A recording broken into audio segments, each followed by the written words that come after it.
दिल्ली और मुंबई में कोविड की दूसरी लहर से मची तबाही से डरे बिहार के प्रवासी मजदूर वापस लौटने लगे हैं। लेकिन पहली लहर की तुलना में जब अचानक लगा दिए लॉकडाउन के बाद प्रवासी मजदूरों को बिहार लौटना पड़ा था, अब की बिहार में तैयारी की स्थिति अधिक खराब है। महाराष्ट्र, गुजरात, उत्तर प्रदेश और दिल्ली में कोविड-19 की दूसरी लहर में ढेरों लोगों की जानें जा रही है। वहीं बिहार सरकार ने पहली लहर जितनी भी तैयारी नहीं की है। राज्य में बहुत कम ऐसे बस स्टैंड या रेलवे स्टेशन हैं जहां लौट रहे लोगों की जांच की जा रही हो। वहीं जहां कहीं जांच की सुविधा है वहां लापरवाही हो रही, जिसके चलते ग्रामीण बिहार में वायरस का प्रसार हुआ है। बिहार के गांव में स्वास्थ्य कर्मियों को लौट रहे प्रवासी मजदूरों की जांच या उन्हें क्वारंटीन करने के निर्देश दिए गए हैं। पंचायतों के नेता और ग्रामीण स्वास्थ्य कर्मियों की माने तो उनका कहना है कि अपने गांव में कोविड लक्षणों के प्रसार की सूचना देने के बावजूद राज्य सरकार ने इससे लड़ने के लिए उन्हें किसी तरह का आदेश या संसाधन मुहैया नहीं कराए। इसके साथ ही शहर के मुख्य अस्पतालों में बेड और ऑक्सीजन की गंभीर कमी है।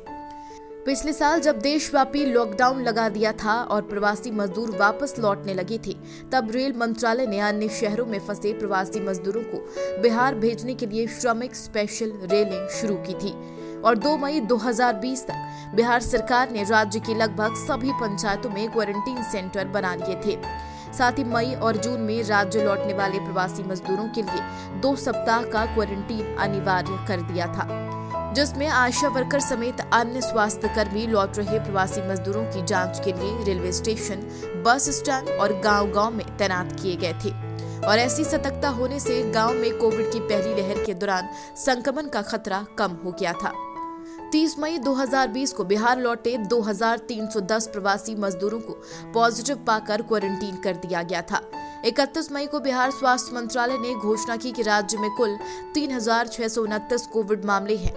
इसका मतलब था राज्य के कुल कोविड मरीजों में 62.56% वह थे जो बिहार से लौटे थे।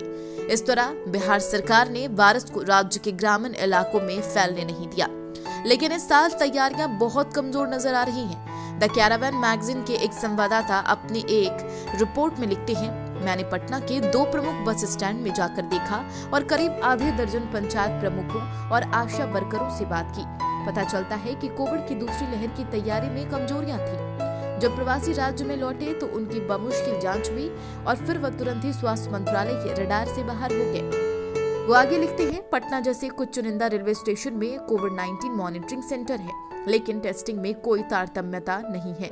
यहाँ बस महाराष्ट्र से लौट रहे प्रवासी मजदूरों के लिए टेस्टिंग अनिवार्य की गई है। बिहार सरकार के स्वयं के आंकड़ों से पता चलता है कि कोविड राज्य भर में फैल रहा है। इस साल 3 अप्रैल को बिहार के स्वास्थ्य मंत्रालय ने ट्वीट कर बताया कि 836 लोग कोरोना पॉजिटिव पाए गए। उनमें से 1 की मौत हो गई है।